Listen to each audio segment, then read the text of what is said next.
Maybach I and Maybach I housed the Supreme Command of the German Armed Forces AQ and the Supreme Command of the Army AIK. On the surface, an outside observer could only notice an unremarkable one-story building with a ridge-tile roof. In constructing the underground shelters, every effort was made to avoid disturbing the upper forest area.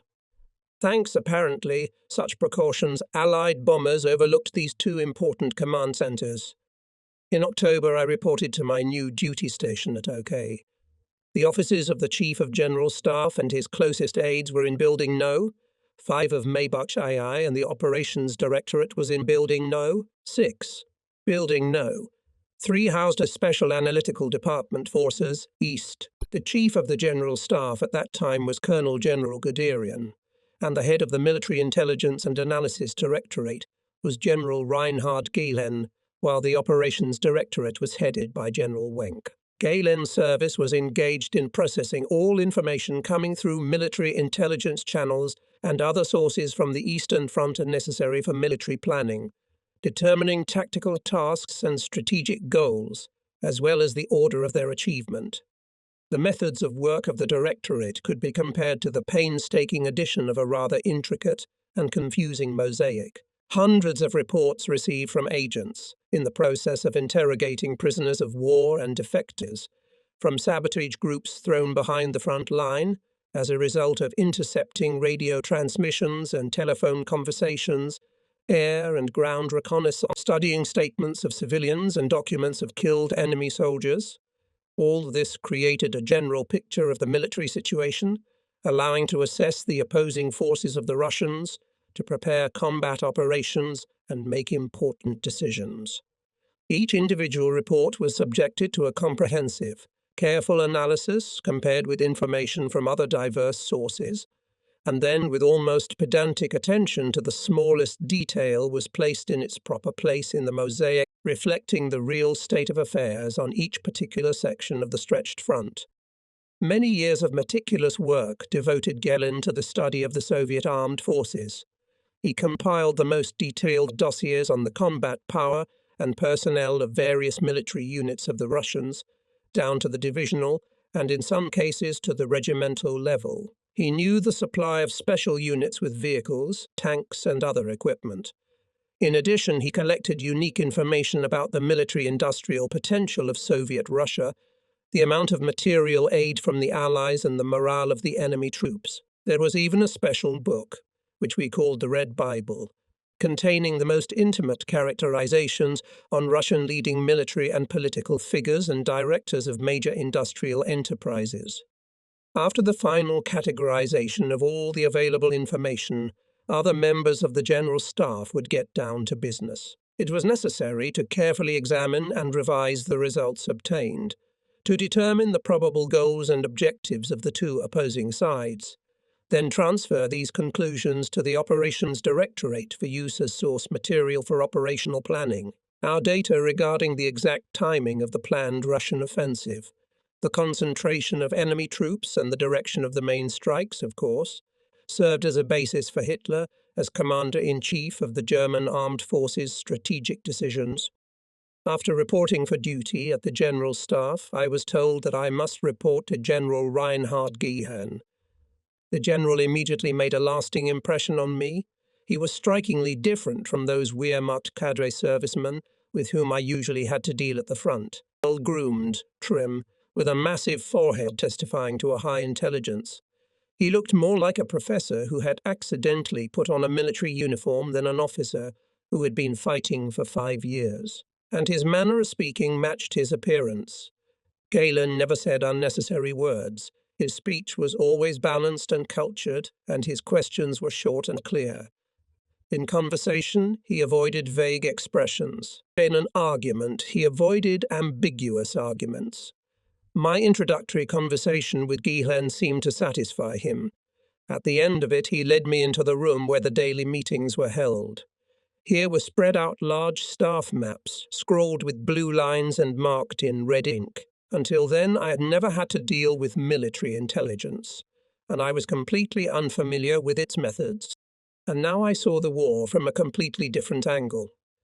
Up to that moment I had seen maps showing the positions of battalions, regiments, or at most divisions, but now I saw maps showing the position of troops on the entire Eastern Front. Gellin must have noticed my slight embarrassment, because he gave me a few minutes to gather my thoughts before he began to explain the general front situation. What was new to me was that Gellin, without dwelling on the location of German troops, without touching on the number of personnel and material resources at the disposal of the OK, spoke directly about the positions occupied by Russian divisions, their naval and air forces. He then acquainted me with his own conclusions, made taking into account the configuration of the front line, the nature of the movement of Soviet military units and places of concentration of large tank formations.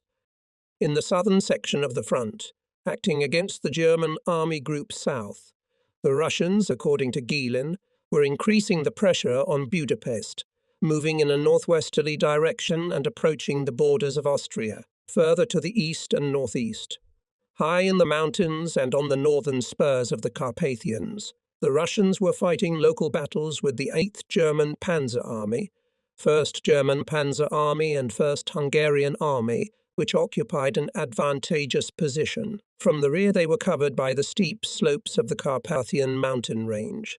Anticipating the difficulties awaiting them in this area, the Russians concentrated their main forces on the 2nd and 3rd Ukrainian fronts, where they encountered certain complications. Then Gellin turned to the situation on the frontier between the Carpathians and Warsaw. In the course of a powerful offensive, which allowed the Russians to pass from Mogilev through Minsk and Brest-Litovsk to the walls of Warsaw, and which ended in an even greater disaster for Germany than the Battle of Stalingrad, the enemy managed to seize and firmly hold 3 bridgeheads on the west bank of the Vistula. It was these bridgeheads, located in the area of the towns of Walka, Pulowa and Baranau, 6,200 kilometers south of Warsaw, that Gellin paid special attention to. Then he emphasized that the actions of the 1st Ukrainian and 1st Belarusian fronts went far beyond the usual tactical maneuver and acquired the scope of a general battle. Gellin touched upon the situation in other parts of the Eastern Front, and noticing some of my confusion at what I heard, added, "I am afraid that this is the way events are developing now."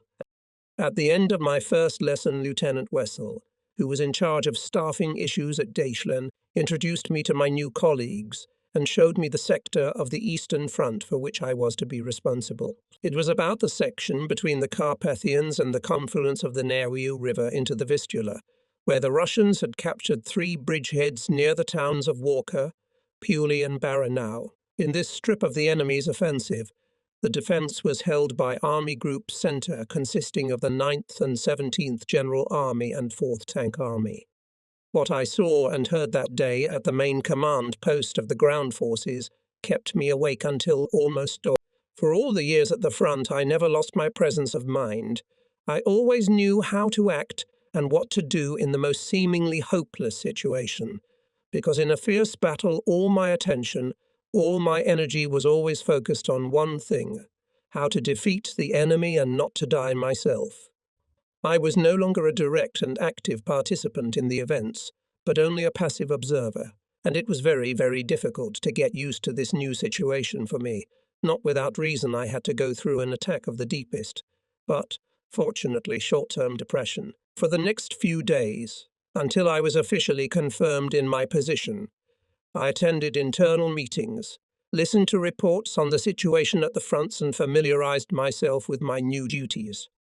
Gellin once again invited me to his office and, talking to me, outlined in detail the potential striking power of the Russians, scrupulously enumerated the armed formations and material resources at our disposal. At the same time, he again dwelt on the importance of the 3 previously mentioned Russian bridgeheads on the Vistula, predicting that the fate of the entire Eastern Front would certainly be decided in these strategic areas during the winter campaign. According to information received by his office, the Russians, having seized the bridgeheads, did not waste time. They immediately moved here solid reinforcements and created a solid defense. All our attempts to eliminate the bridgeheads failed mainly because we acted insufficiently persistent and too small forces. The Russians even managed, after months of summer offensive, to improve their positions in some places and to expand the territories of the bridge. In June, the Allied forces landed in Normandy, and in the battles that unfolded, their German troops suffered serious losses.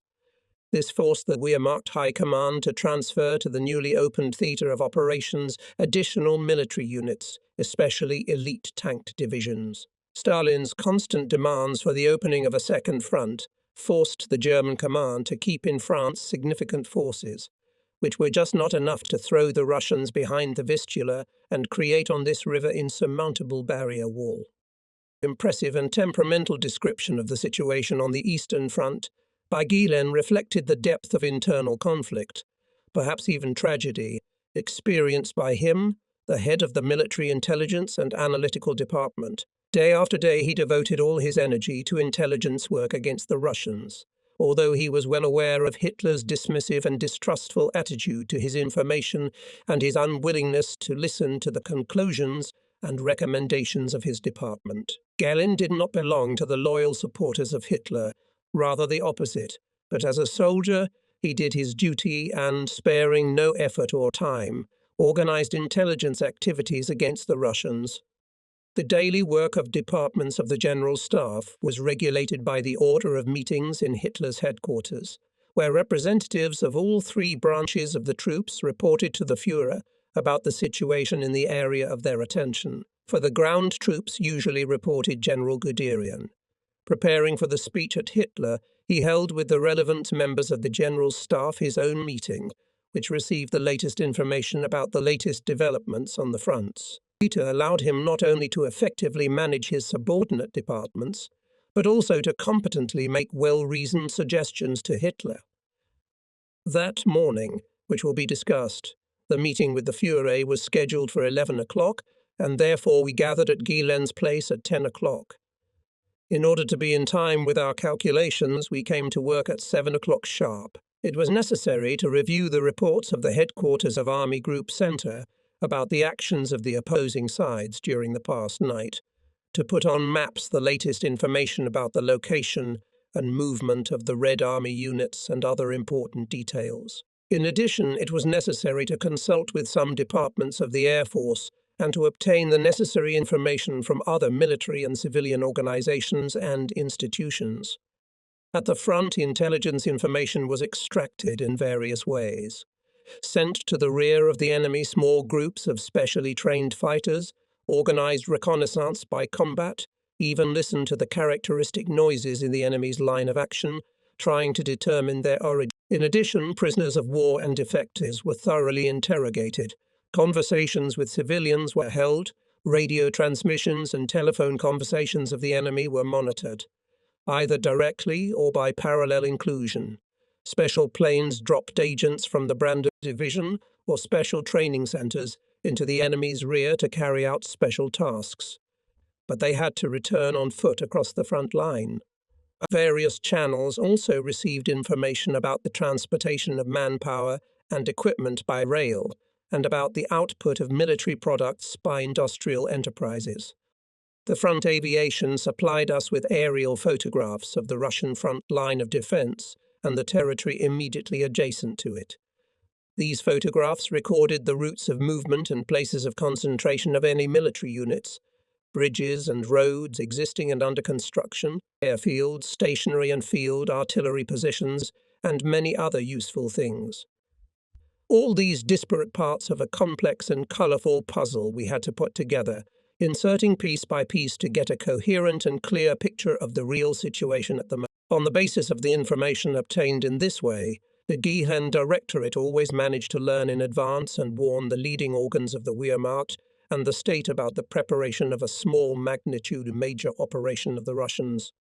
Hitler, however, constantly and stubbornly denied the reliability of such methods of gathering information, although in most cases with the conclusions of Guillain, agreed with high-ranking and honoured military officers who had received excellent training at the General Staff courses, and are well aware that without well-established intelligence it is impossible to successfully wage war. Hitler imagined himself a great strategist, and the initial easy successes allowed him to strengthen the belief in his own military genius. He could not accept the idea that some circumstances can affect his unrivaled talent to lead large-scale military campaigns. This was one of the reasons for our serious failures on the fronts and crushing defeat in the east. In periods of rapid Russian offensives to the share of management Gilan fell especially much work.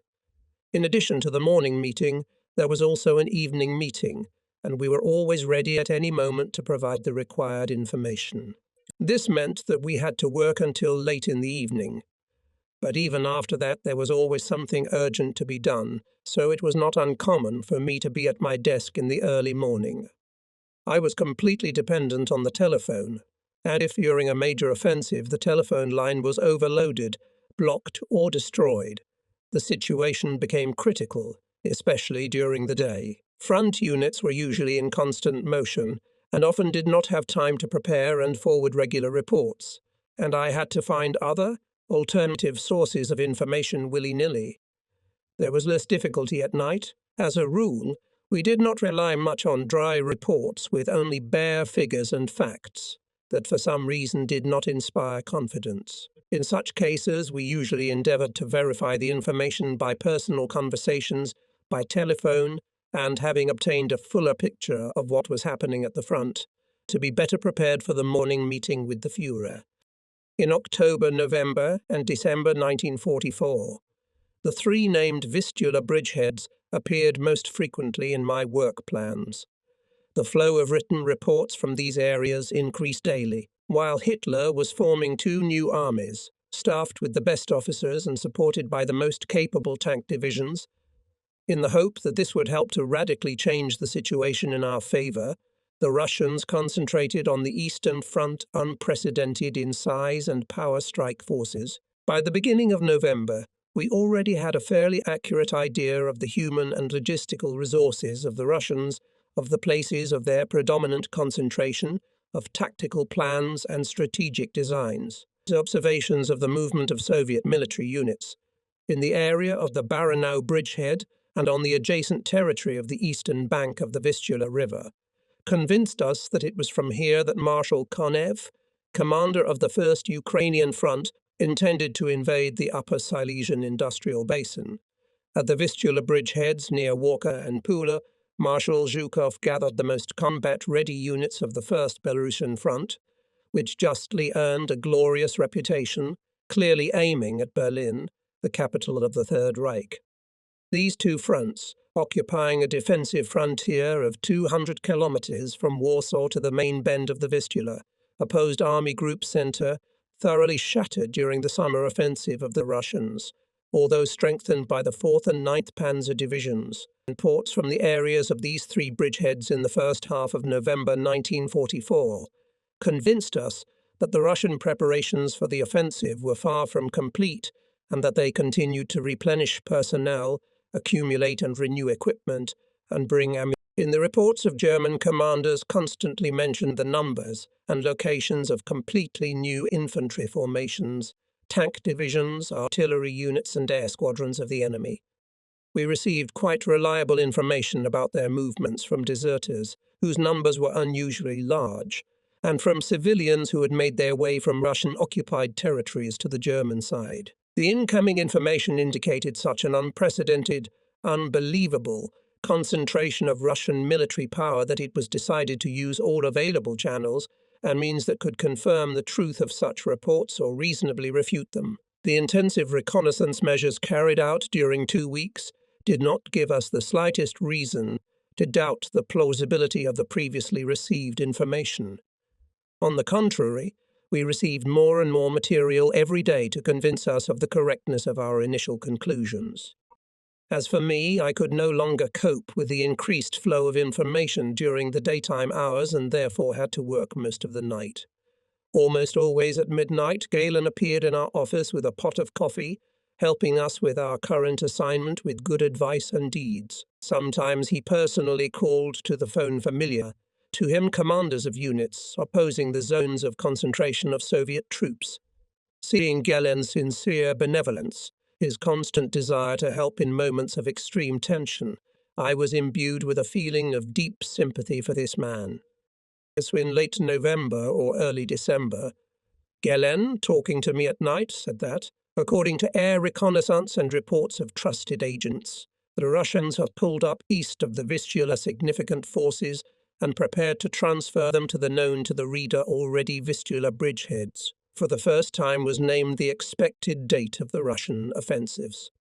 January 10-15. At the same time, said Gehlen, it is very likely that the Russians are deliberately trying to mislead us and themselves attack in December. In view, they say, the haste of concentration of Soviet troops in the territories adjacent to the bridgeheads. Such a development of events can be expected. Gehlen also mentioned another possibility. He said that it was possible that the Russians simply wanted to accumulate human and material resources at the bridgeheads in order to avoid difficulties with transportation. If the Vistula opens too early and the ice drift begins. I need any information, no matter how insignificant it may seem, said Gehlen. Only then I will be able to determine the date of the beginning of the Russian offensive more or less accurately. Knowing it, we can add this detail to our report on the total number of Russian manpower and equipment on this section of the front and try to convince Hitler in the need to allocate additional reserves, especially tanks and artillery, to strengthen Army Group Center. Otherwise, a terrible catastrophe awaits us here. You have no idea how terrible. Army Group Center has too few troops on the front line and only one division in reserve. Hitler was already well aware of the situation in the area. He was regularly informed by General Guderian, who highly valued the knowledge and experience of Gehlen, and Gehlen himself constantly reported to the Führer, orally and in writing. However, despite all the alarming facts and irrefutable evidence, Hitler refused to transfer to Army Group Center to strengthen the defense of at least a few infantry divisions and sent all reserve army units, tank formations and material resources to the Western Front. On December 14, 1944, Hitler launched his last major offensive in the Ardennes. The young officers, myself included, spent the first few days under the impression of our successes. Gehlen, on the other hand, did not really share our optimism. Once in a conversation on Christmas Eve, he said, "By the way, what's the point of all this? Fighting in the West, armoured divisions are desperately needed on the Vistula to protect Silesia, Pomerania, West and East Prussia, and perhaps Berlin from Russian attacks." Information from mid-December confirmed that the Russian offensive should not be expected before January 12-15. Between Christmas and New Year's Eve, Gehlen again specifically engaged in my area of work. Together we outlined additional operations to collect intelligence information on the most dangerous areas and began to put our plans into practice. Guderian, wanting to once again try to convince Hitler, began to seek an extraordinary audience with him. Finally, on December 31, was scheduled for a meeting, to which Guderian intended to take with him and Gehlen. Knowing how difficult it would be to convince Hitler to do something on the Eastern Front on the basis of information received military intelligence, Gehlen decided to apply some psychological method, unaccustomed to the leading employee of the General Staff. We once again double-checked the data on the concentration of Soviet armies on the east bank of the Vistula near the three notorious bridgeheads. Gehlen requested in the operational directorate of the OKUWT the latest information regarding the number of our troops in the threatened areas. Following Gehlen's instructions, I prepared a map to show Hitler. On it, I graphically depicted the opposing military forces, emphasizing the significant superiority of the Russians in infantry, tanks, artillery, aircraft, and logistics. For this purpose, I drew on the map in red ink a large schematic figure of a Soviet soldier, the same silhouettes of a tank and an ammunition depot, and contrasted the same symbols, but considerably inferior in size and executed in blue ink. Next to each conventional figure, red or blue, he put specific figures reflecting the quantitative content of the information. In this way, we tried to ward off possible accusations of a superficial approach or the desire to optically influence the Führer. The map clearly showed that the enemy outnumbered us in manpower by a factor of 10, and in tanks and material support disproportion in favor of the Russians was even more noticeable. The meeting and conversation with the Führer turned out to be a crushing defeat for all staff associated with the service of Gehlen. Hitler did not show the slightest interest in our information, only yielding to the persistent requests of Guderian. He ordered an additional allocation of Army Group Center 2 rifle companies as a mobile reserve. Gehlen returned from Hitler in an even more depressed state. The Führer did not even bother to look at the specially prepared for him intelligence material and, making a decision, did not consider it necessary to take into account the information contained therein. The fate of the German front from the Carpathians to East Prussia was thus finally predetermined. January 1, Gehlen invited the officers of the department in his office for a glass of schnapps, whether he wanted to celebrate his long overdue promotion or simply to mask the feeling of depression after an unsuccessful audience with Hitler, or perhaps in this way to express to his subordinates his appreciation for the diligent work. It is difficult to say. In proclaiming a toast in honor of the new year, Gehlen got carried away and spoke at length about the military and political developments of the past 12 months. And at the end he outlined in very general terms his own vision of the changes that awaited us in the new year. In his opinion, the war in the East will end in April or, at the very least, in May 1945, because the Russians are now much stronger than we are, both militarily and economically, and Germany's position is steadily deteriorating. Fighting on two fronts, we are unable to resist the pressure of the Russians for long. Our resources, by all accounts, are rapidly depleting. The German people are tired and have lost faith in victory. The huge economic potential of the Western Allies, their superiority in the air and the availability of virtually unlimited reserves in manpower and equipment leave us in the West even less hope for success than even in the East. Gehlen did not hide from us that, as he believes, to continue to fight with the Western Allies no longer makes sense, and therefore, in his opinion, it is necessary, regardless of the consequences, it is necessary to remove all without a trace of German troops from the Western Front and send them to fight the advancing Russian hordes. The main goal, to prevent the Red Army to move further west, deep into Central Europe. He also touched on the upcoming Yalta Conference, at which, they say, the Allies will decide the fate of Germany and its people. When Gehlen finished, the room was silent for a while. After such a conversation lost all desire to have fun, and we silently parted, each immersed in his own unhappy thoughts. The information received in the first days of January 1945 confirmed the assumptions made earlier by Gehlen concerning the timing of the offensive in the East. The Russians had concentrated an unprecedented number of troops and equipment on the Vistula bridgeheads. The actual numbers far exceeded our preliminary estimates and surpassed anything we had previously encountered during the war. The situation became so threatening that the High Command ordered the withdrawal of General von Socken's tank corps, sent in January to reinforce Army Group Center, day from the front line, so that it would not suffer from the heavy Russian artillery fire that usually preceded a major breakthrough. The command, moreover, hoped as a result of this decision to keep the tank corps in a permanent combat reserve and engage it immediately wherever there would be an urgent need. However, Hitler, having learned of this ordered the tanks to be left 36 kilometers from the front line. As a result, they were within range of Russian artillery fire. No reasonable explanations for the reasons for cancelling the order of the Supreme Command Hitler did not deign to present, and there was no time to correct the mistake. The Russian offensive was about to begin.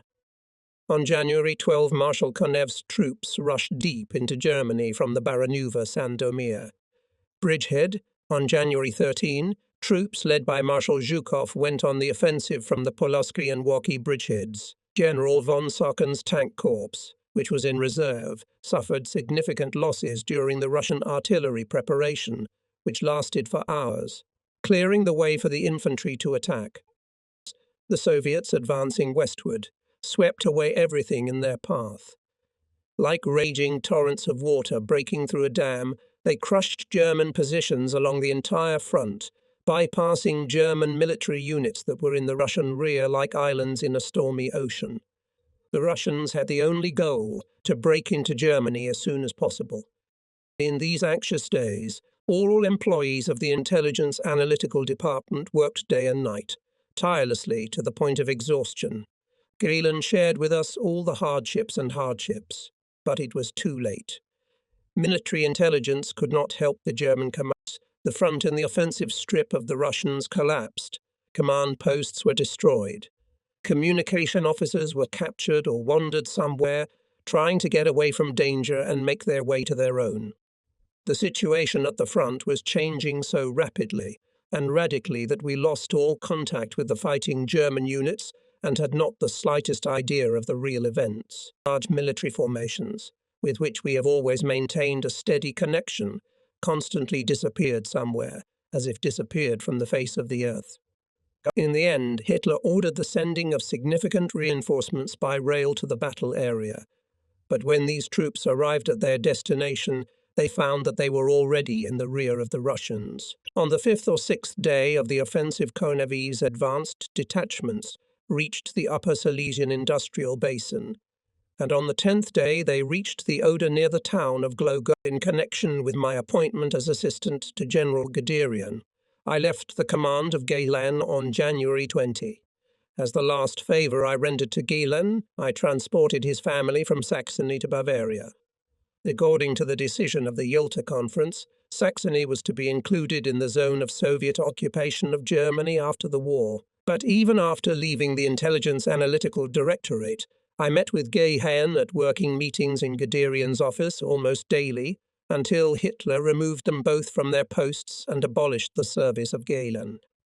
One day, as I was reminiscing about the happy days of the not-too-distant past, my thoughts were disturbed by Guderian announcing the upcoming second meeting with Hitler. Shortly after midnight in a rainy and cold February, we left Zussen for Berlin. The distant horizon was illuminated by the glow of the fires. No one uttered a word. All were silently immersed in unhappy thoughts, especially Guderian. Soon we turned off the Hermann-Göring-Strasse onto the narrow road leading to the Führer's hideout. This night the security measures were even more stringent. At every corner stood sentries with automatic rifles and hand grenades at their belts.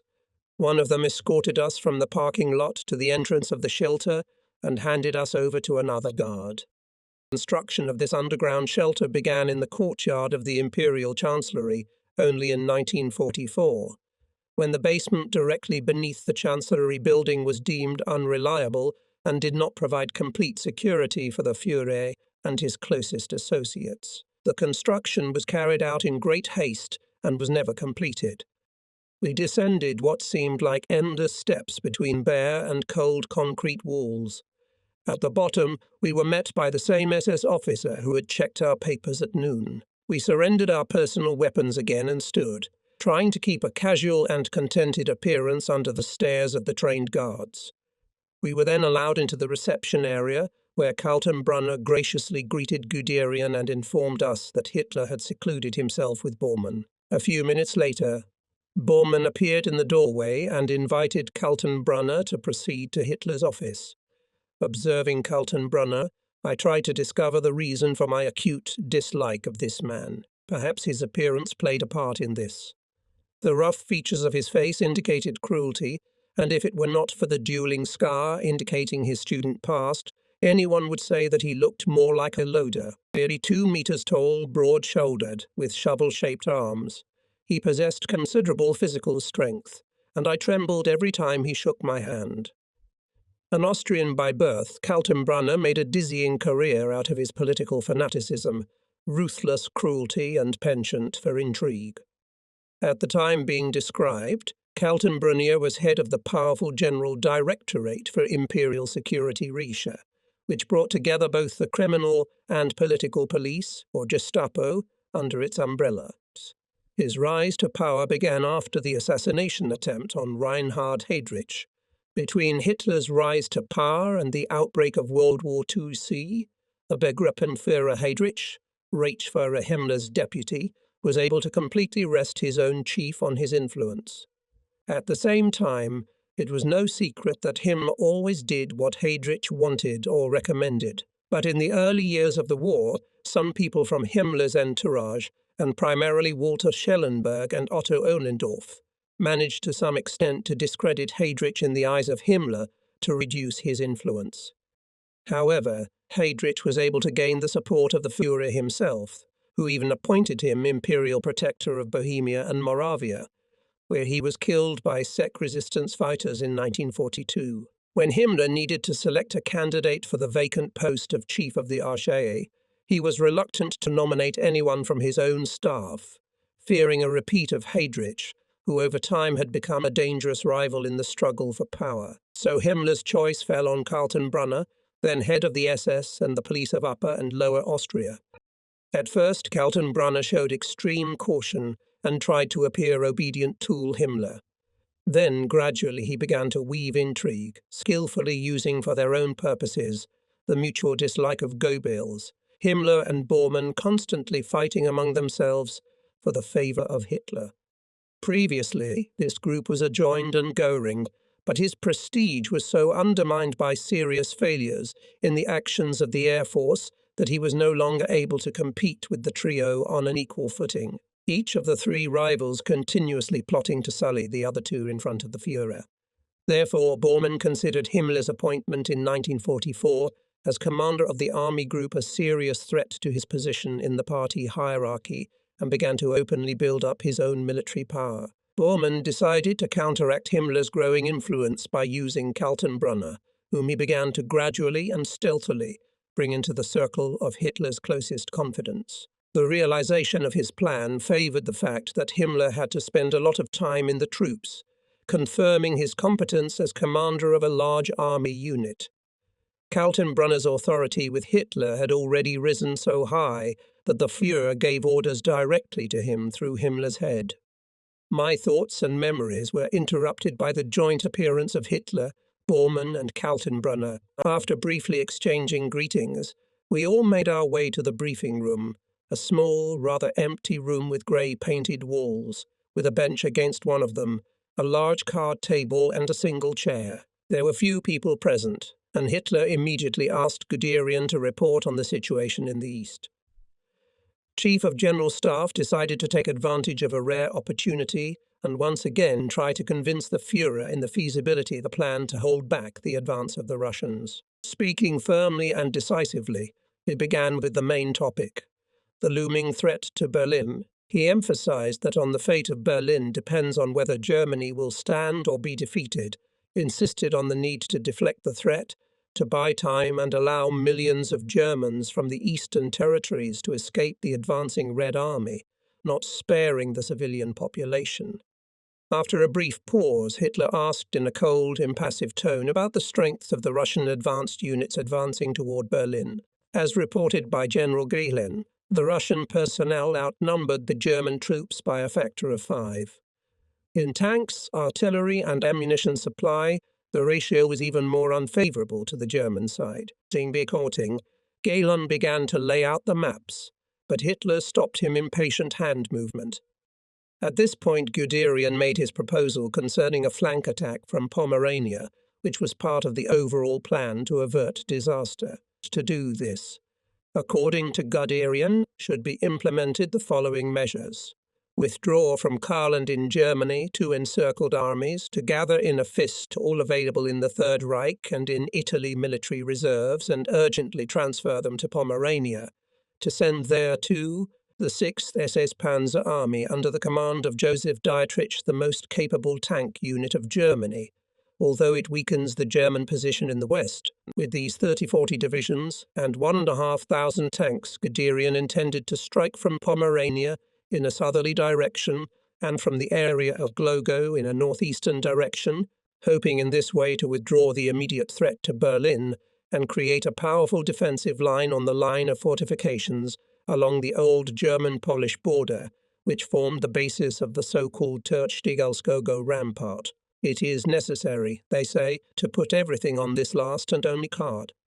Guderian had already spoken with passionate conviction, ignoring the disapproving gestures of the Führer, expressing his disagreement with the arguments of the Chief of the General Staff of the Army. Guderian supported his arguments with diagrams, charts, calculations, numbers, prepared by the staff of the Office of Geishran on the basis of data obtained from the processing of intelligence reports, interviews with prisoners of war and defectors, as well as means of aerial reconnaissance. Clenched palms and staring dully at the maps. Charts and diagrams spread out before him. Hitler continued to remain silent. Guderian simply already exhausted. He looked at the Führer, expecting at least some reaction, but in vain. The silence dragged on and became agonizing. The silence was broken only by the muffled explosions of aerial bombs. Holding my breath, I waited for the decision of the fate of the population of the Eastern German territories. Hitler slowly rose, limping a few steps, staring unseeing eyes in space. Then he suddenly stopped and coldly said goodbye to us, without expressing his attitude to the proposals Guderian just heard. With Hitler remained Bormann. The lot had been cast. In making his decision, Hitler ignored the suggestions of his general staff. In fact, the degree of his confidence in the general's recommendations was so low that he removed Guderian as chief of the general staff on March 6, 1945, and reduced Gehlen's intelligence and analysis directorate to the size of a small group incapable of effectively doing any useful work. 22 divisions of the 16th and 18th Armies, awaiting their fate, continued to trample in Courland, completely cut off from land communication with Germany. The most capable 6th SS Panzer Army and several other divisions, withdrawn from the Western Front and withdrawn from Italy, were transferred to Hungary rather than to Pomerania, where German troops could hardly contain the far superior enemy forces. As a result, 1,200 tanks were concentrated in the area between Lake Balaton and Budapest for the planned German offensive, which had no meaning or significance in view of the mortal threat looming over Berlin. In addition to the 6th Panzer Army and 6th Panzer Army, together forming Army Group Balkans under the command of General Dietrich, there was also a cavalry regiment and parts of the 3rd Hungarian Army. Hitler intended to strike in the southern and eastern directions to return the territories from the city of Peaks to the confluence of the Drava in the Danube, again include Budapest in the general German line of defence, and turn the Danube all the way to the confluence with the Drava in the backbone of the German defence rampart in Hungary. Meanwhile, in Pomerania from the German side in the offensive involved seriously exsanguinated 3rd Panzer Army, some units of the 11th Panzer Army and no more than 500 tanks. But Guderian did not want to surrender. Even in the early days of March, he was still trying, using carefully calibrated calculations Service Gehan concerning quantitative estimates and the disposition of enemy forces, to induce Hitler to abandon his plans in the south. All these efforts only contributed to the fact that both they, Dublin and Gehlen, increasingly fell into disfavour with Hitler. Gehlen, during the next report to Hitler, again presented absolutely reliable information, prepared by experts of the highest level, regarding the strategic plans of the Soviet command and the places of concentration of Russian striking units. After listening, Hitler, in the strongest irritation and in a tone that allows no objections, "I categorically reject these worthless proposals. Only a true genius is able to foresee the intentions of the enemy and make the necessary conclusions, and no genius will not pay attention to various trifles."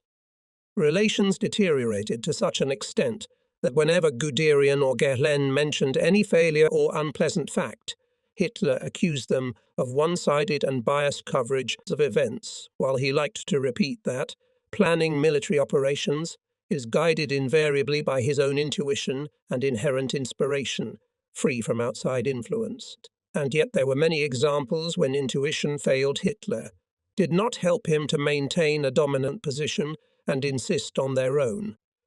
For example, this happened once in my presence on March 12, 1945, when I again had to accompany Guderian to another working meeting with Hitler. It began, as usual, in the Imperial Chancellery at 4 p.m. sharp. After the reports of representatives of the land forces, air and naval forces on the situation in the west and east, all participants left the room, except for Bormann and Guderian, whom Hitler asked to stay. Guderian, in turn, detained me, as I had with me all the documents on the Eastern Front. The Führer was also waiting for General of the Panzer Forces Dietrich von Socken, who had just been appointed by Hitler as commander of the Second Army fighting in the area of Danzig, Gdynia, and the Vistula Delta. The army was completely cut off from the rest of Germany, relied entirely on its own resources, and maintained a very tenuous link with the Fourth Army defending in East Prussia. In 1939, Zucken participated in the Polish campaign, commanding a cavalry regiment. Later he changed from horse to tank and led one of the best tank units of the Wehrmacht. He fought on the Eastern Front, especially showed himself in January. February 1945, when he managed to lead his tank corps out of the encirclement, breaking through to the Oder near Steno, then crossed the river and joined the main German troops. He was awarded the Knight's Iron Cross with oak leaves and swords. We did not wait long. Soon Gunsche, Hitler's adjutant, announced the arrival of von Socken. We stood next to Hitler, who was sitting at a table with maps spread out. And then entered the tank general, slender, elegant, left hand rested carelessly on the hilt of a cavalry sabre, in the eye monocle. Greeting those present, he took a visor and then bowed his head slightly. Thus von Socken committed 3 grave crimes at once. He greeted not in the Nazi way, as required by strict etiquette, that is, extending his arm up and saying Heil Hitler. He did not surrender his weapon before entering the Führer's office, and, saluting, looked at him through a monocle. I looked alternately at Hitler and von Socken, certain that something terrible was about to happen. Guderian and Bormann also stood still, as if petrified. But nothing happened, nothing at all. Hitler only asked Guderian to inform von Socken about the military situation in East Prussia and in the area of Danzig, where the general was to take command of the Second Army. When Guderian finished, Hitler spoke. Correcting Guderian in some respects, he then outlined the main tasks facing the Second Army, which von Socken will have to solve. Standing next to sitting at the table with Maps Hitler, von Socken silently listened to him, and Guderian. After a short pause, as if catching his breath, Hitler resumed the briefing and at the same time emphasized that during the army operations around and in Danzig, von Socken competence extends only to issues directly related to the conduct of hostilities. The supreme authority belongs to the local Gauleiter Albert Frost, which is subordinate to the troops located on the territory under his authority. Hitler was silent and stared at von Socken, as if inviting him to express his opinion. He about the slightest embarrassment under his gaze, and without taking out his monocle, von Socken, with a determined look, slammed his palm on the marble surface of the table and said, "I am not going, Herr Hitler, to obey some Gauleiter. You could have heard a fly, fly, fly." It even seemed to me that from these words of the General Hitler somehow shrank, slumped and even more hunched over. The first to break the prolonged silence, Guderian. Friendly tone called von Socken to show understanding. He was joined by Bormann, but the general stubbornly repeated, "I will not obey him." Guderian and Bormann did not know what else to say. Then came a repeated pause. It seemed never to end. But here finally Hitler spoke. Quietly, without any expression, he said, "All right, von Socken, have it your..." After exchanging a few meaningless replica, Hitler, without giving his hand, let the general go, and von Socken, leaving, barely nodded. In the last weeks before the catastrophe, Hitler lost not only the former persistence in achieving their goals, but also the former determination and much of the mental energy. Perhaps he could not withstand, like many, terrible nervous tension or the regular use of medication. In any case, there were clear signs of not only physical but also mental degradation. The head and the left side of the body began to shake more strongly. The left hand, and especially the palm, movements became less smooth and coordinated, increased slouching. When walking, Hitler already held the right hand left to hide the involuntary trembling. For the same purpose, when he sat, necessarily put his right foot on the left. His increased uncertainty in making decisions and his hesitations, which were not peculiar to him before, were conspicuous. In early March, for example, there was a need for the shortest way to transfer 22 tanks to help the German troops fighting in the Rhineland. Given the overwhelming superiority of the Allies in the air and the widespread destruction of rail transport, the delivery of combat vehicles to their destination required not hours, but at first Hitler ordered to send tanks to the area of the city of Pirmasens. Then, with the sharp deterioration of the situation on the Moselle, he ordered to turn them to Trier. When it became clear that the tanks will not be able to arrive there in time, Hitler decided to send them to Koblenz. Then he changed the routes and destinations of the unfortunate tanks so many times that in the end no one could no longer say for sure where they really are. As a result, these tanks never managed to get to the front line, and they, never having been in battle, freshly fallen into the hands of the Americans. Meanwhile, the Russians had already crossed the Oder and came close enough to Berlin. In connection with the emerging threat to the capital of Germany, the Führer ordered to prepare the transfer of its headquarters somewhere in the central regions of the country. Part of the government and military command was to be located near the army training ground near Ohrdruf in Thuringia. However, the American motorized formations that crossed the Rhine near Darmstadt reached these places command post Olga much earlier than the German commanders. His new headquarters of Thun-Name-Serrel. Hitler intended to arrange in Berchtesgaden, where it was supposed to urgently transfer some services of the Wehrmacht and intelligence apparatus. There also moved archival materials, accounting catalogues and other clerical documents in the hope of preserving them until future, more favourable times. But when the Russians, having launched an offensive from the territory of Hungary, more and more deeply invaded Austria and Bohemia, when the news came about the fall of Vienna, and no one doubted that soon collapse of the front on the Oder, the last defensive line on the outskirts of Berlin, Hitler abandoned the plan to move to the Serral and began to look for a suitable place for the command post in Schleswig-Holstein. Still, in the end, he remained with a small management team in Berlin, completely unprepared for the coming events, without proper communication with the troops and the various parts of the country, and without other means necessary for the sustainable leadership of public affairs. Advanced tank formations of the Americans by then had already appeared west of Magdeburg and in the vicinity of Dessau, and in meetings at the Führer was still hotly debated whether to blow up the bridges over the Elbe, and especially the bridge of strategic importance, which passed an important highway. Hitler hesitated. 3 times I passed the relevant order to the competent departments of the Supreme High Command of the Army, and twice I had to cancel them. Each time the entire long army chain of successive subordination was set in motion, down to the extreme link of the actual executors at the bridge. Toward the end, no one really knew what the Führer's real orders were and how to act. Fierce battles raged in the east and west, in all directions, creating even more confusion. Bridges went up in flames, villages and towns went up in flames, turning into ruins and ashes. Everything that was not damaged by bombs was destroyed by hurricane artillery fire. Germany was being stripped of its priceless cultural heritage.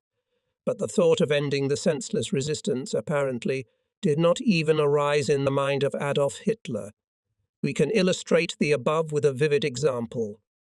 As the Americans approached Münster in Westphalia, Cardinal Galen came to meet them to negotiate the surrender of the city without a fight. Cardinal was an implacable opponent of Nazism and never hesitated to sharply and openly criticize the existing regime for its atrocities and cruelties, and despite direct threats to his address.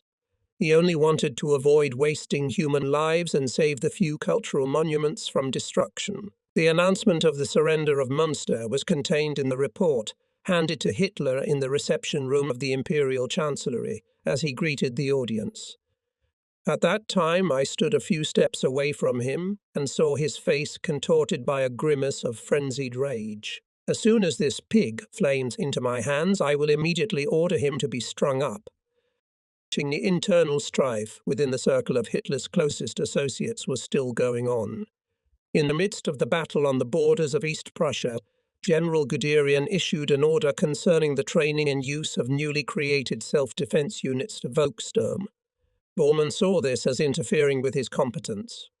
A heated debate ensued and Guderian had to concede. Soon the two men were again at odds, this time over the competence of the Nazi education commissioners assigned to each unit after the assassination attempt on the Führer on July 20, 1944. They were something like the political commissars of the Red Army, instructed to monitor the morale of the soldiers, but in reality they monitored the officers. Some of these Nazi commissioners preferred to report through the head of the military command to Bormann personally. For example, about the defeatist sentiments among the officer corps of the army group fighting in Silesia. This accusation, unsupported by any solid evidence, was in addition in the report was greatly inflated as the very form of presentation and arbitrary generalizations. Of course, Bormann hurriedly passed this information to Hitler, who immediately asked Guderian on this occasion a real headache. After this catch-up, Guderian sent a letter to Bormann, in which he warned Bormann that he would not tolerate interference on his part in matters that do not concern him, and ordered to severely punish the commissioned officers who sent the report directly to Bormann, ignoring the established in the army order of passage of such papers.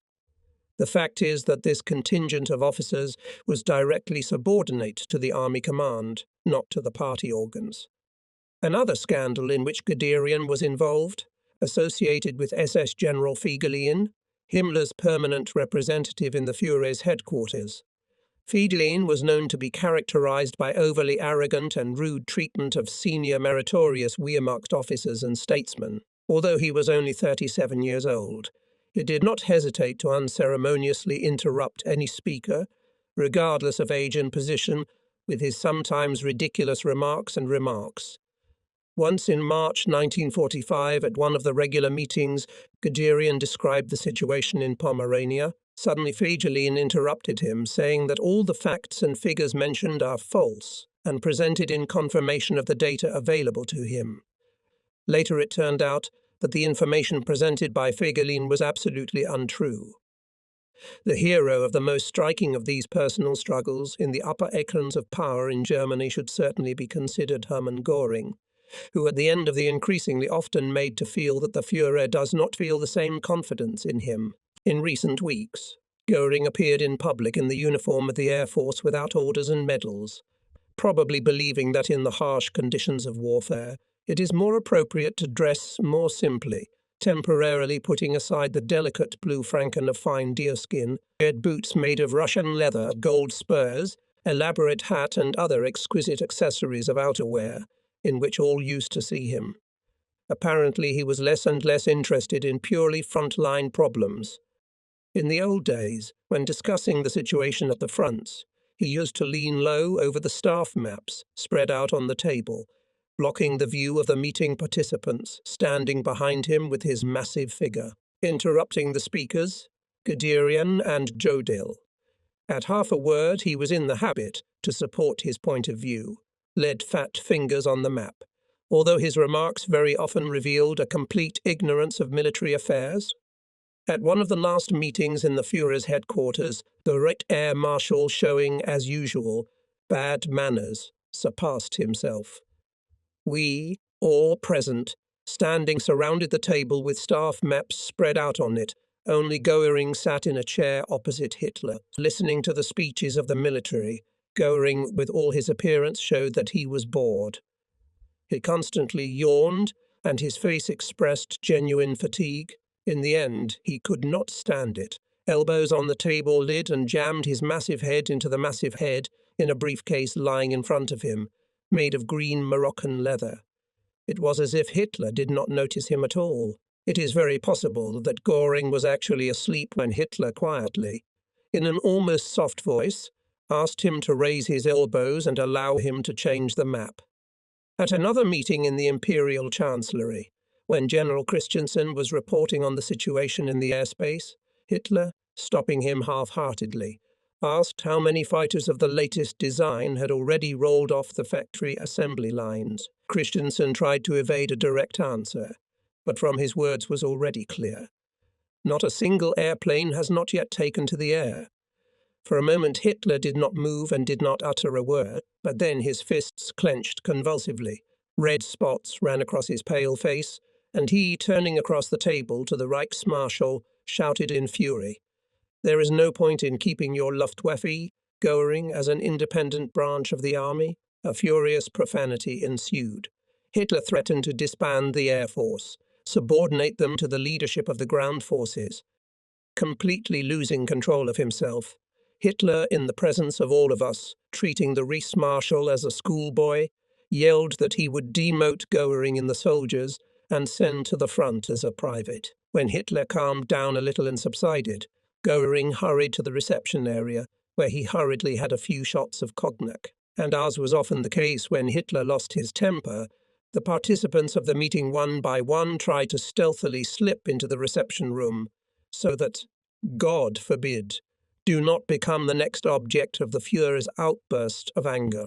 If in such a situation there was still a need to continue the discussion of other issues, adjutants and assistants again invited their superiors to the consultation room. Among other things, March 1945 was a month of acute personnel problems.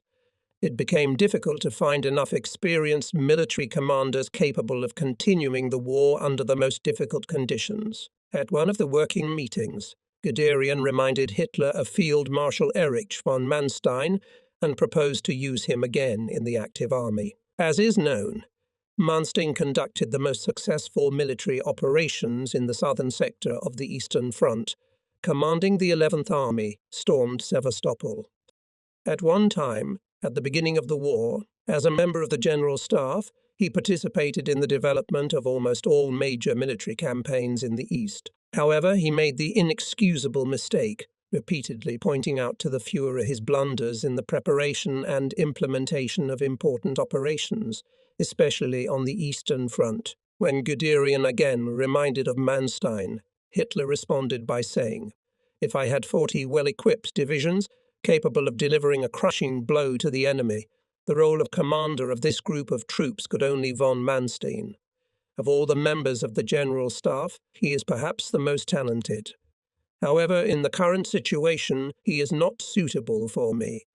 Von Manstein does not believe in the ideas of National Socialism and therefore is not able to withstand the tension associated with the military situation in Germany in these days." Upon learning of the failure of the German offensive launched on March 6-7 in the area of Lake Balaton in Hungary, and forgetting that the offensive was undertaken on his personal orders, Hitler again experienced one of his attacks of unbridled rage. The only reason for the failure he considered the lack of proper fanatical devotion to the Great Germany and the commander of Army Group South, General Otto Wöhler. Wöhler has always had a negative and arrogant view of the ideals of National Socialism. He has not the slightest imagination and inspiration. Can one expect such a man to be determined and steadfast under difficult circumstances? Wöhler was immediately removed from command. Another victim of the Führer's extreme displeasure was Colonel von Bonin. His fall is connected with the collapse of the defences on the Vistula as a result of the Russian offensive undertaken on January 12, 13 and 14, 1945. Before this, Hitler issued his famous order about fortresses, which were required to defend under any circumstances to the last man and the last drop of blood. And it should not be thought that in this case fortress meant well-fortified cities or defensive structures made of concrete and steel, with extensive supplies of food and ammunition, powerful artillery and a large garrison, occupying convenient strategic positions, allowing to withstand for a long time a powerful onslaught of the enemy. On the contrary, giving the order, Hitler had in mind such defenceless towns and settlements, which he before the enemy offensive or already in the course of it arbitrarily classified as fortresses, based on his own subjective opinions about the importance of this or that frontier. With few exceptions, they had nothing in common with the traditional popular perceptions of fortresses and designated only the territories which, as the Führer believed, had to be held at all costs. Hitler referred Warsaw to such a fortress, ordering the 5,000-strong garrison headed by a general to hold on to the last soldier. However, the garrison commander received the Führer's order too late, when the troops had already left the city on January 17, 1945. Hitler blamed von Bonin, Chief of Operations of the Supreme High Command of the Army, for the delay in transmitting the order, although there was no evidence of his guilt. As a result, von Bonin and his 2 assistants were arrested by the Gestapo and imprisoned first in a Berlin prison, and then sent to a concentration camp. Somewhat later, when it came to selecting a suitable commandant for the fortress of Frankfurt am Oder, Jodl addressing Hitler. If you, my Führer, need the best and most experienced commander, there is only one candidate for the position. I mean, of course, Colonel von Bonin. Hitler instantly exploded and irritably stated, A man who is not able to properly fulfill my orders. I do not need. From that moment, the subject of Colonel von Bonin was finally closed, and he remained in a concentration camp until the end of the war. Hitler was especially furious when he was informed of the failure or defeat of any of the Nazi Old Guard, although he never bothered to check the factual accuracy of the information or investigate the true reasons for the failure. On April 14, the 6th Panzer Army under Obergruppenführer Joseph Sept. Dietrich left Vienna. The general was a veteran of the Nazi Party, leading the Führer's personal regiment, Leibstander Adolf Hitler, until 1933. The 6th SS Panzer Army was at that time the most combat-ready and battle-hardened association. But upon learning that this army had retreated, surrendering Vienna, Hitler simply became furious and ordered to send Dietrich a radiogram of the following content. The Führer believes that entrusted to you troops did not show themselves as required by the situation, and ordered to deprive the arm patches of the personnel of the SS divisions Adolf Hitler, Greater Germany, Deadhead or Hohenstaufen. The patches on the sleeves of military uniforms had the same symbolic meaning. At least so it was assumed, as cockades in the old army. Upon receiving the Führer's telegram, Dietrich replied that he would rather put a bullet in his forehead than carry out this order. In February and March 1945, the situation in the West was as disastrous as in the East. American and British troops penetrated further and further into the depths of Germany, crossing the Rhine first at Remagen and then seizing bridgeheads elsewhere on the east bank. They marched almost non-stop, not meeting serious resistance. At this critical moment, Hitler announced the formation of militia units Werwolf to conduct sabotage and subversive work in the rear of the advancing troops. The idea was widely publicized by Goebbels' propaganda apparatus. The Werwolf units and groups were created on the model of the Soviet and Polish partisan units, which operated in the German-occupied territories of Russia and Poland from teenagers and elderly people who were not subject to conscription into the armed forces, practically on an empty place and in an incredible hurry. Did Hitler really imagine that this desperate measure would somehow help to achieve a breakthrough, to change the situation, or, at the very least, to postpone indefinitely the inevitable denouement? Did he think that the German people would willingly and uncomplainingly follow him into a... Did he see himself as the main character in some Wagnerian opera, standing in tongues of flame on the vast stage called the Third Reich? Did he want to doom with himself and the entire German nation of the thousand-year empire? Now it is impossible to say what thoughts were wandering at that moment in the mind of this man. Hitler had long ago lost all contact with his people, had no idea about them, and the people were already dead tired of the war, which lasted almost 6 years, was exsanguinated, exhausted by continuous massive bombing, and did not want anything more than peace and quiet. Diversionary groups Werwolf could be of some use if they were not prepared at the last moment and not at short notice, but in advanced training and establishing strongholds. In Russia and Ukraine, partisan methods of warfare were successful, among other things, because the German leadership did not have enough troops to reliably control the entire vast occupied territory. In France, Norway and Denmark, the underground resistance movements could function successfully for a long time only thanks to the support of the Allied states, which provided weapons and conducted an appropriate propaganda campaign abroad. Germany had nothing of the sort. It soon became apparent that the Werwolf groups were unable to do anything against the rapidly advancing Anglo-American forces. By then, even the elite military units had already stopped obeying Hitler's orders. When the Americans surrounded in the Taunus Mountains transferred from Norway 6th the SS Mountain Division, numbering 5,000 men. Hitler ordered the personnel to break into small groups and join the organization Werewolf, but the Führer's order no one thought to carry out. And if in the West before the Werewolf tasked to at least somehow slow down the advance of the Allies, in the East, all means of propaganda out of the skin of their teeth to induce the local population to total resistance to the advancing Red Army, Guderian made a similar appeal. Meanwhile, from the eastern German lands was an endless stream of desperate, exhausted civilian refugees, and this stream soon turned into a raging river. On both sides of the main roads leading westward, mountains of abandoned cars, wagons, and household goods were piled up, intermingled with the corpses of people and animals who had died of hunger and cold. Train after train arrived at Berlin's railroad stations packed with refugees. Many of those travelling in open wagons and on platforms froze on the way, buried under a thick layer of snow. It seemed that the very air was saturated with unbearable suffering and unspeakable grief. But Adolf Hitler did not see any of this or did not want to see, so that, perhaps, not to be deprived of the notorious inspiration. In the last years of the war, he rarely left his headquarters near Rustenburg in East Prussia, built among the magnificent green meadows, dense forests and clear lakes. Gaining here peace and beauty seemed unreal against the background of the war raging everywhere in Europe with its cruelties and blood.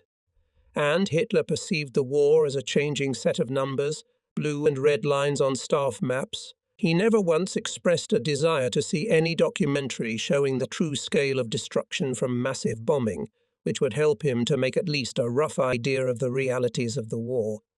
What could Hitler have known about the true agony of his people? His closest associates in the party and government tried their best to conceal from him troubles of any kind, so as not to destroy his fatal illusions for the country, and it is impossible to say whether they did so out of weakness of character, out of cowardice and fear of the Führer, or because of lack of courage to honestly admit their own mistakes. Hitler once called Churchill a war idiot. But while Churchill was climbing over piles of bricks, destroyed London neighbourhoods, inspiring grief-stricken people, visited soldiers in the trenches, smoking a cigar and waving a cane, Hitler was hiding in the wilds of East Prussia behind the backs of countless heavily armed guards, never once appeared near the front or among the civilian population affected by air raids of cities. Only once did he get a glimpse of the scale of destruction in Berlin. It happened in November 1944, when he left the Wolf's Lair near Rustenburg and took a special train to Bad Neueheim. Passing through the suburbs of Berlin, he was struck by the pictures of total devastation. According to Hitler, addressed to the persons accompanying him, he did not think that the consequences of bombing could be so damaging. In the meantime, he always found time for minor affairs and secondary occupations, state affairs and problems of military strategy, on which sometimes depended the life or death of thousands of fellow citizens, were put aside. If suddenly there was, for example, a question concerning the establishment of a new military medal.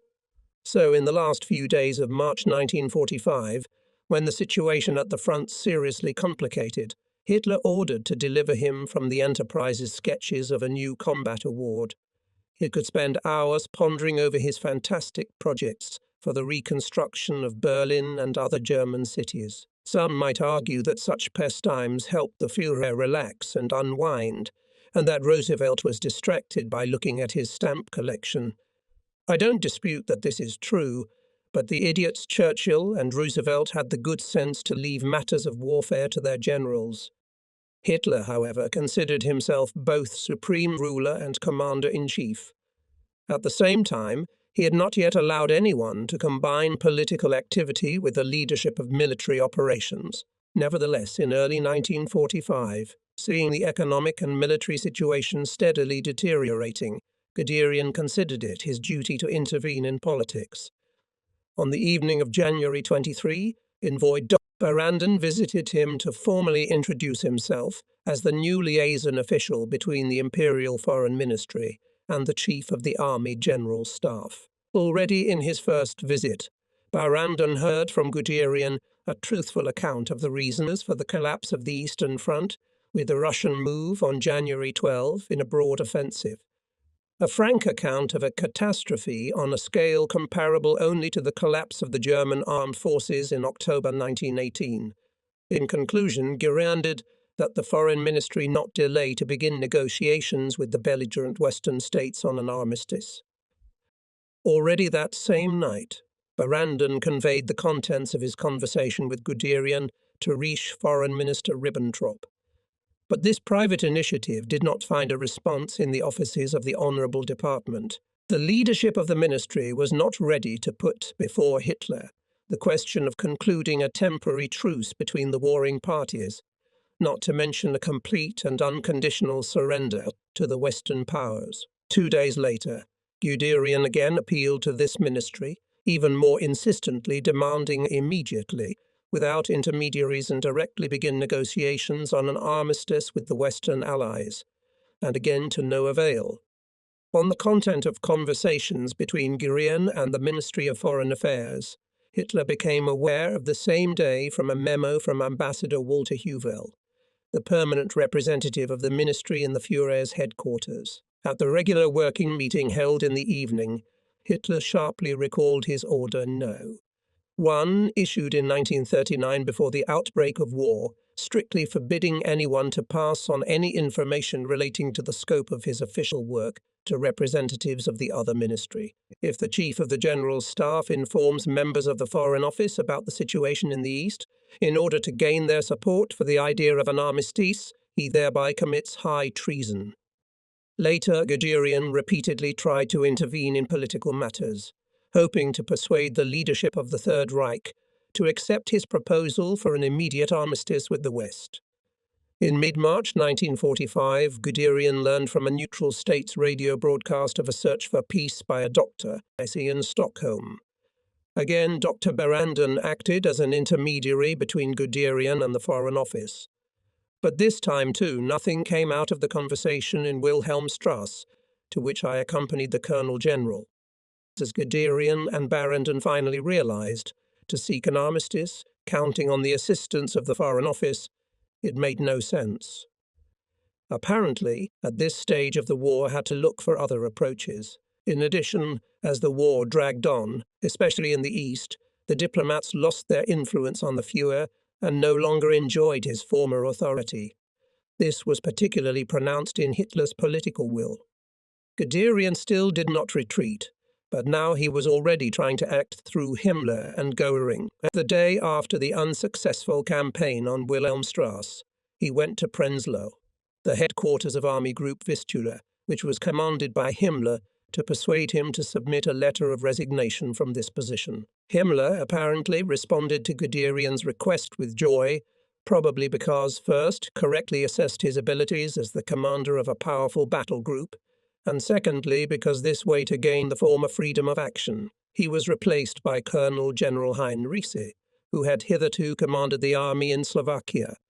At this meeting in Prenzlau, Guderian spoke with Himmler and the need for a quick truce. Shortly after this conversation, March 21, the two met again in the Imperial Chancellery, and Guderian literally begged Himmler to urgently pay attention to the problem.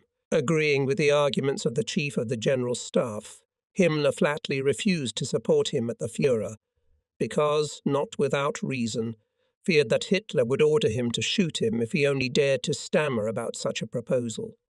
Again, Hitler learned of this conversation on the same day, and at an evening meeting on March 21 advised Guderian tone, allowing no objections, take a leave of absence, and go to a good clinic to be treated in connection with the incessant complaints of the heart. Guderian, however, did not immediately follow the Führer's advice, as his intended successor, General Krebs, has not yet recovered from the injury. Realizing that there is less and less time to maneuver, Guderian and Barrandon decided to turn to Göring. To talk to him volunteered Himmler, familiar with the case. The conversation, which lasted more than 4 hours, took place in the Palace Karin Hall, Göring's personal residence. Ex-Marshal of Aviation unconditionally recognized the urgent need for immediate negotiations on an armistice, but, like others, categorically refused to even touch on this topic with Hitler. Goering also had no doubt that Hitler would simply drive him away, or, for goodness sake, maybe even put him in prison. Thus, all the efforts of Guderian, despite the personal danger, as soon as possible to stop the bloody and ruinous for Germany's war, at least against the Western Allies, ended in vain. The end of his active participation in the fighting was approaching, bypassing Kustrin from the north and south. The Russians during the winter offensive created a small bridgehead west of this city, on the opposite bank of the Oder, and on March 13 surrendered to the Russians and the city itself, declared the day before Hitler fortress and defended by troops led by SS Lieutenant General Reinfeldt. At the insistence of the chief of the 029th Panzer Army, under the command of General Buss on March 23 and 24 attempted to eliminate the bridgehead, or at least restore communication with Kustrin. To accomplish this task at the disposal of General Buss were only the 20th and 25th Motorized Divisions. But since the Russians concentrated on the bridgehead a huge number of troops and mainly artillery, and the German forces were not enough, it was not possible to achieve success. Because of the extremely dense artillery fire, both divisions suffered heavy losses. Guderian then allocated Bussy an additional 2 divisions and ordered a renewed effort.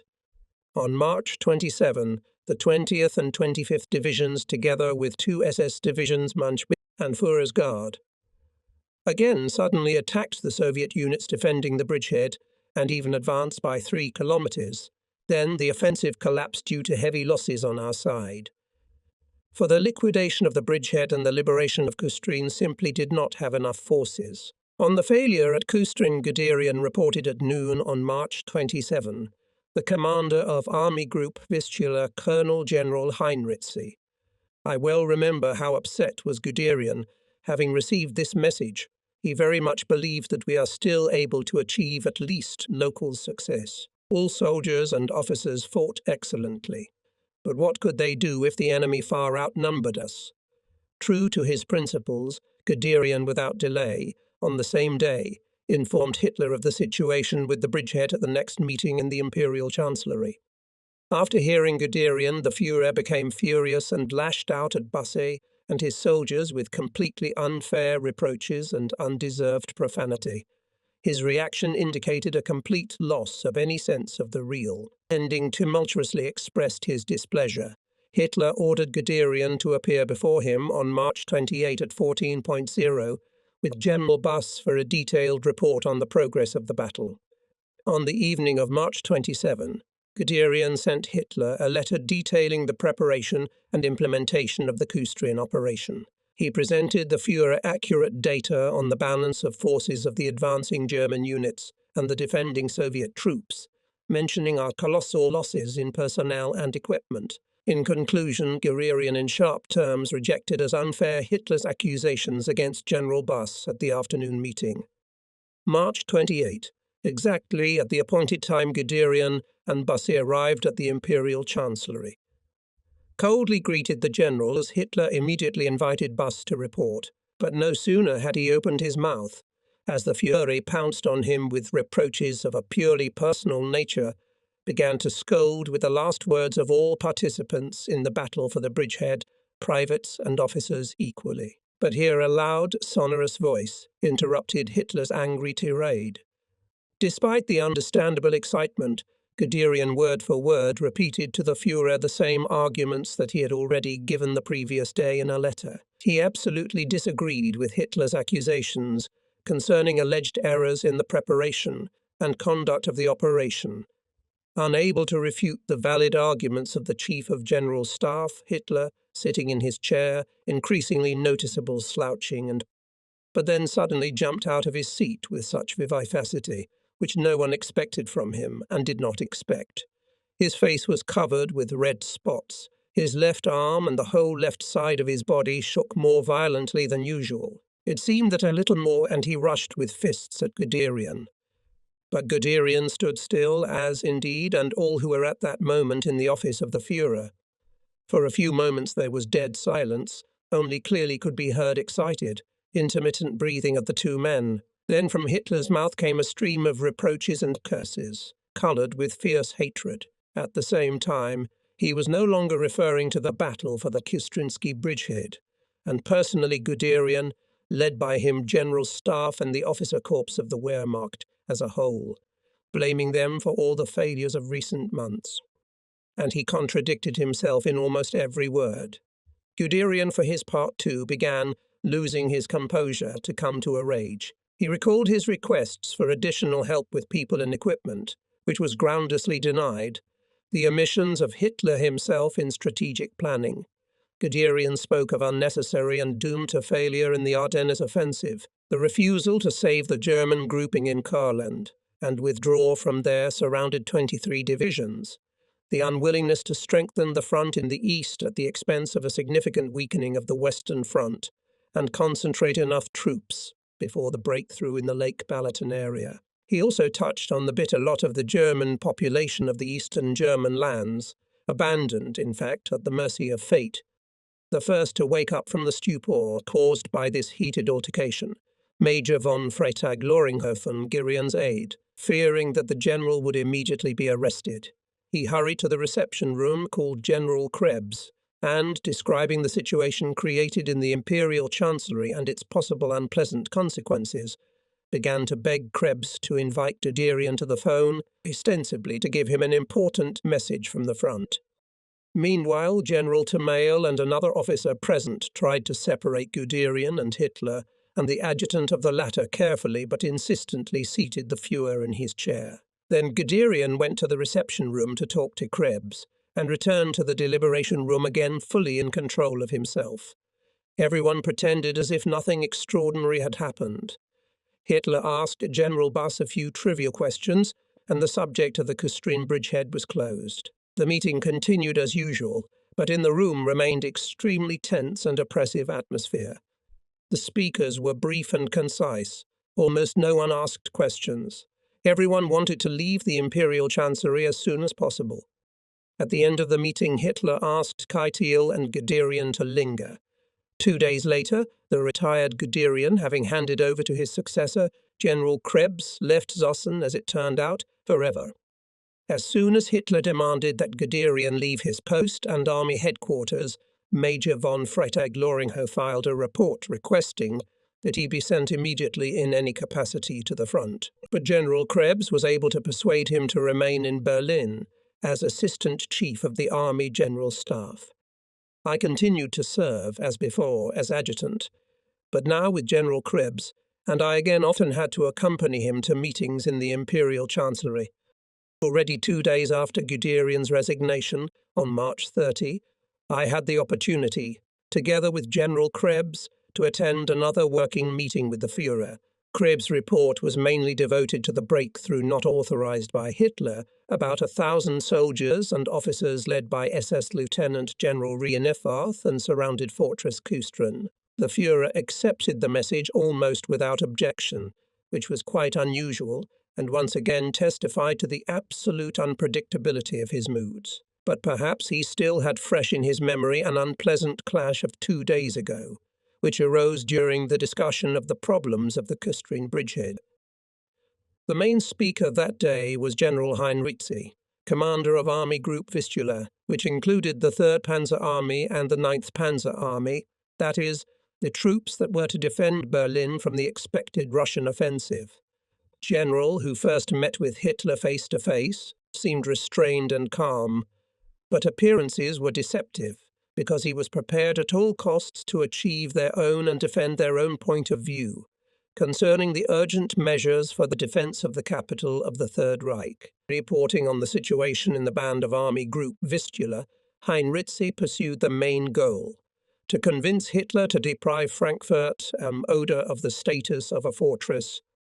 The general hoped in this way to free up 2 divisions, badly needed to strengthen the severely thin defensive line on the Oder. After calmly listening to well-founded arguments Heinrizi, Hitler demanded from Krebs some maps and documents relating to the area around Frankfurt am Oder. I quickly found among the pile of papers I had brought with me what I needed, and handed it to the Führer, who silently began to look through them.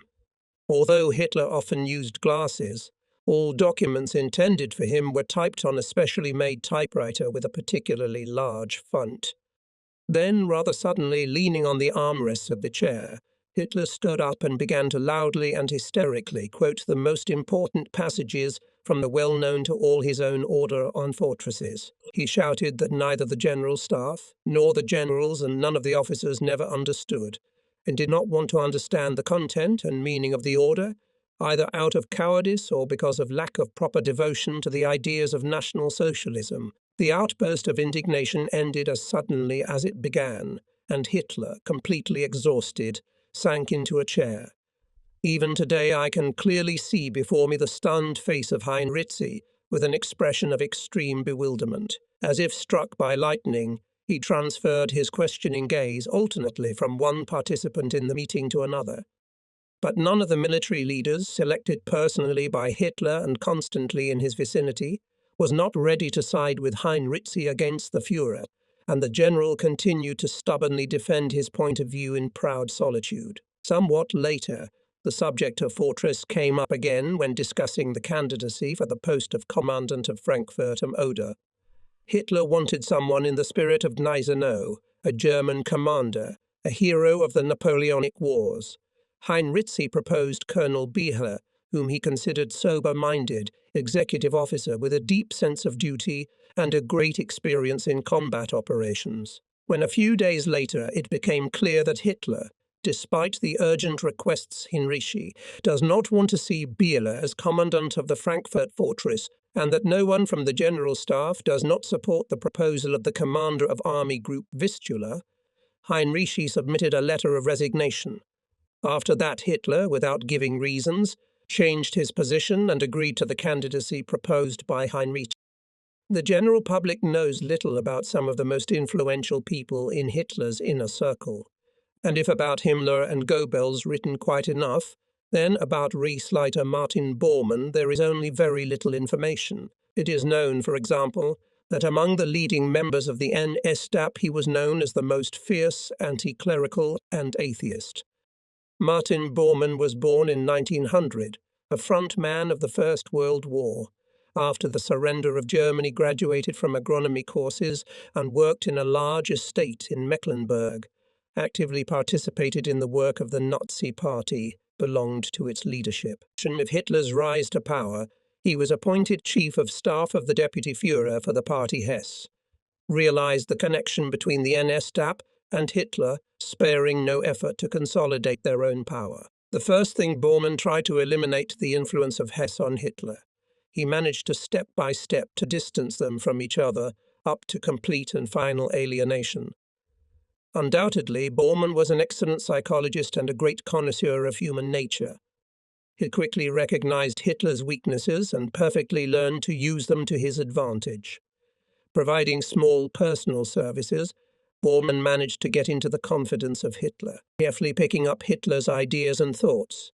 He quickly gave them the form of clear, well-formulated orders, which did not hesitate to submit for the signature of the Führer. Such diligence could not fail to impress Hitler, stealthily, subconsciously strengthening his opinion of his own abilities as leader of the National Socialist movement. As a result, Bormann was finally appointed personal secretary to the Führer by special order of Hitler in April 1942.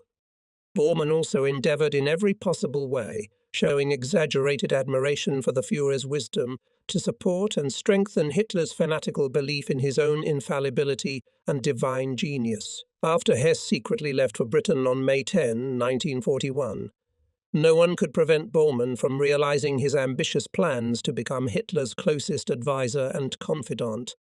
As Reichsleiter Deputy Führer, he also headed the party and imperial chancellery. Anyone who wanted to meet personally with Hitler or to give him something could do so only after first obtaining the consent of Bormann, and this applied not only to party but also to important state affairs. All papers had to first pass through Bormann's hands before they would be seen by Hitler. Bormann's ambition extended so far that he denied access to the Führer in advance to anyone who refused to carry out his orders. It is very possible that he intended to one day seize supreme power in Germany. This would make perfect sense, given his inherent ambition. He was hated by all who dealt and worked with him. His attitude toward people can be judged by the resolution he imposed on the document of one high-ranking SS leader.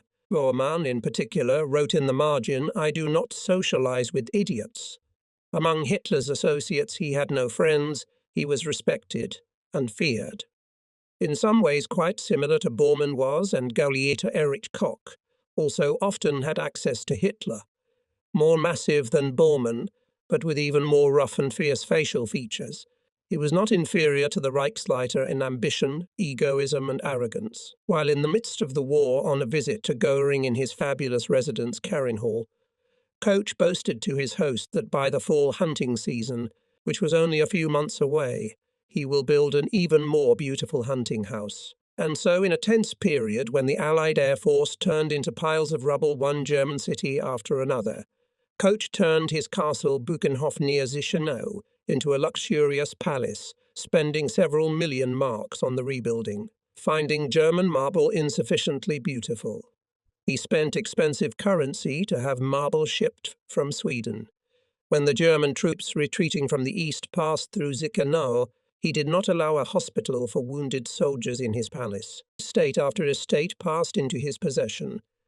Appointed Reich Commissioner of the Ukraine in 1942, Koch persuaded Hitler to subordinate the Bialystok region to him so that he could claim that his possessions extended from the Baltic Sea to the Black Sea. And in the critical situation, when the Russians captured Königsberg in April 1945, when the encircled Third and Fourth Armies fought a desperate but hopeless battle in East Prussia, and thousands of German refugees waited in vain for transportation to reach the western lands of Germany, Koch quietly, as if nothing was happening in the territory under his jurisdiction, was hanging around at Hitler's meetings. In April 1945, Koch tried to sneak out of the Imperial Chancellery to hide somewhere. To do so, he changed his Nazi uniform for a windbreaker, apparently rightly believing that if the Berliners recognized him on the street, they would deal with him without ceremony. But Hitler did not order him to hang for this, like thousands of soldiers and officers who saved their lives in really hopeless situations. It's just that Koch was never seen again after this episode. Otto Karl Saar, head of the technical department of the Imperial Ministry of Armaments and Munitions, can be considered another typical representative of the party top brass. Together with Minister Albert Speer, he was responsible for providing the German armed forces with all kinds of military equipment already because of his elephant-like figure intriguer, and deceiver Saar had to fall into a select group of people whose blind obedience and complete indiscretion in the means of achieving the goal always so impressed Hitler. Saar, too, had an unquenchable thirst for power. The following episode, which I witnessed personally, characterizes this man quite vividly. During the fierce fighting in Hungary in March 1945, the German troops of Army Group South had an urgent need for small arms. At that moment, more than 20,000 rifles were left in the warehouse of a large arms factory in Slovakia, which was already being approached by the Red Army. Upon learning of this, Hitler passed the information to Speer, obliging him to send rifles to Army Group South without delay. When Speer began to express doubts about the possible practical realization of the transaction, Hitler summoned to himself Saar. Showing up, Saar youthfully clicked his heels and strung, as is proper, hand in the Nazi salute, dashingly barked Heil my Führer, and thus made the right impression on Hitler. Upon learning what was going on, Saar enthusiastically accepted the assignment and promised to deliver the rifles to their destination within 48 hours. The problem was thus solved and Hitler was satisfied. But the troops never received the weapons, which never left the company's warehouse at all. It was after this meeting with Saar that the Führer appointed him as Speer's successor in his will.